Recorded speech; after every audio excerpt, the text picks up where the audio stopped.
കാർഷിക വാർത്തകൾ.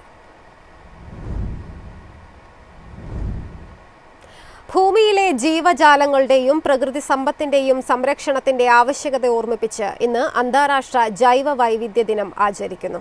പരിസ്ഥിതി സംരക്ഷണവും സുസ്ഥിര വികസനവും ശക്തിപ്പെടുത്തുകയാണ് ദിനാചരണത്തിന്റെ പ്രധാന ലക്ഷ്യം. ഭൂമിയിലെ സസ്യജാലങ്ങളും മൃഗങ്ങളും വനങ്ങളും നദികളും സമുദ്രങ്ങളും ഉൾപ്പെടുന്ന സമഗ്ര പ്രകൃതി സമ്പത്തുകളെയാണ് ജൈവ വൈവിധ്യമെന്ന് പറയുന്നത്. പരിസ്ഥിതി സന്തുലിതാവസ്ഥ നിലനിർത്താനും മനുഷ്യരുടെ നിലനിൽപ്പ് ഉറപ്പാക്കാനും ജൈവ വൈവിധ്യം നിർണായകമാണ്. ഭക്ഷ്യസുരക്ഷ, ഔഷധ നിർമ്മാണം, ജലസംരക്ഷണം, കാലാവസ്ഥാ നിയന്ത്രണം തുടങ്ങി മനുഷ്യജീവിതത്തിന്റെ എല്ലാ മേഖലകളും ജൈവസമ്പത്തിനോട് ചേർന്ന് നിൽക്കുന്നു. എന്നാൽ വനനശീകരണം, മലിനീകരണം, കാലാവസ്ഥാ വ്യതിയാനം, അധിനിവേശ ജീവിവർഗങ്ങൾ എന്നിവ ജൈവ വൈവിധ്യത്തിന് ഗുരുതര ഭീഷണിയായി മാറുകയാണ്. ലോക പൈതൃക പട്ടികയിൽ ഉൾപ്പെട്ട പശ്ചിമഘട്ടം ഉൾപ്പെടെ സമ്പന്നമായ ജീവസമ്പത്തുള്ള കേരളത്തിലും സംരക്ഷണ പ്രവർത്തനങ്ങൾ ശക്തമാക്കേണ്ട സാഹചര്യമാണുള്ളത്. Acting locally for global impact എന്ന പ്രമേയത്തോടെയാണ് ഇത്തവണ അന്താരാഷ്ട്ര ജൈവ വൈവിധ്യ ദിനാചരണം നടക്കുന്നത്. പ്രകൃതിയെ സംരക്ഷിക്കുന്നത് മനുഷ്യരാശിയുടെ ഭാവിയെ സംരക്ഷിക്കുന്നതാണെന്ന സന്ദേശമാണ് ഈ ദിനം ലോകത്തോട് പങ്കുവയ്ക്കുന്നത്. News desk, MyFin TV. ജപ്പാനിലെ ആഡംബര ഫലങ്ങളുടെ പട്ടികയിൽ ഇടം നേടിയ മിയാസാക്കി മാമ്പഴം കേരളത്തിലും ശ്രദ്ധ നേടുന്നു. ലക്ഷങ്ങൾ വില വരുന്ന ഈ അപൂർവ മാമ്പഴ ഇനം നമ്മുടെ കാലാവസ്ഥയിലും വിജയകരമായി കൃഷി ചെയ്യാമെന്ന് കർഷകർ പറയുന്നു. ലോകത്തിലെ ഏറ്റവും വില കൂടിയ മാമ്പഴ ഇനങ്ങളിൽ ഒന്നാണ് മിയാസാക്കി. ജപ്പാനിലെ മിതോഷ്ണ കാലാവസ്ഥയിലാണ് സാധാരണയായി ഇവ കൃഷി ചെയ്യപ്പെടുന്നത്. എന്നാൽ കേരളത്തിലെ കാലാവസ്ഥയിലും മിയാസാക്കി വിജയകരമായി വളർത്താൻ സാധിക്കുന്നതായി നിരവധി കർഷകർ തെളിയിച്ചിട്ടുണ്ട്. മുളപ്പിച്ചിട്ടുണ്ടാകുന്ന തൈകളേക്കാൾ ഗ്രാഫ്റ്റിംഗ് ചെയ്തതോ ലെയറിംഗ് വഴിയോ തയ്യാറാക്കിയ തൈകളാണ് കൃഷിക്കായി ഏറ്റവും അനുയോജ്യം.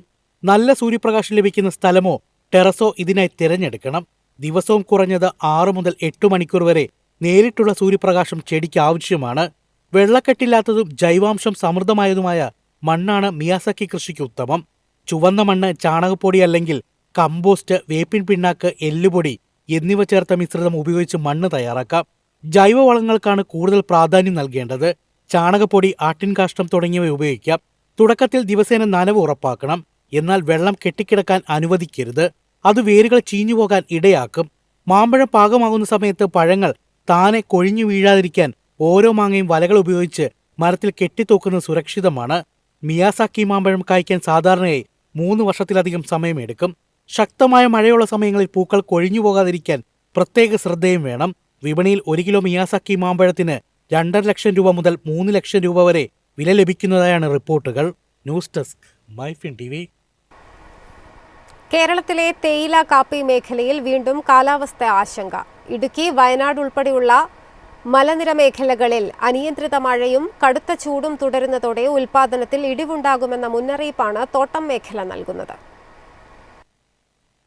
സംസ്ഥാനത്തെ തേയില കാപ്പി തോട്ടമേഖല വീണ്ടും പ്രതിസന്ധിയിലേക്ക് നീങ്ങുന്നതായി സൂചന. ഇടുക്കി, വയനാട് മേഖലകളിൽ കഴിഞ്ഞ ഏതാനും ആഴ്ചകളായി കാലാവസ്ഥയിൽ വലിയ മാറ്റങ്ങളാണ് അനുഭവപ്പെടുന്നത്. ഈ ഭാഗത്ത് ശക്തമായ മഴയും മറുവശത്ത് കടുത്ത ചൂടും തുടരുന്നത് വിളകളുടെ വളർച്ചയെ പ്രതികൂലമായി ബാധിക്കുന്നതായി തോട്ടമുടമകൾ പറയുന്നു. തേയിലയിലകളുടെ ഗുണനിലവാരത്തിലും കാപ്പിക്കായയുടെ രൂപീകരണത്തിലും കുറവ് അനുഭവപ്പെടുന്നുവെന്നാണ് വിലയിരുത്തൽ. ഈ സാഹചര്യം തുടർന്നാൽ വരും മാസങ്ങളിൽ ഉൽപാദനത്തിൽ ഗണ്യമായ ഇടിവുണ്ടാകുമെന്നാണ് മേഖലയുടെ മുന്നറിയിപ്പ്. അതേസമയം കാലാവസ്ഥാ വ്യതിയാനത്തെ നേരിടാൻ പ്രത്യേക സഹായ പദ്ധതികളും സംരക്ഷണ നടപടികളും സർക്കാർ അടിയന്തരമായി നടപ്പാക്കണമെന്ന ആവശ്യവും ശക്തമാവുകയാണ്.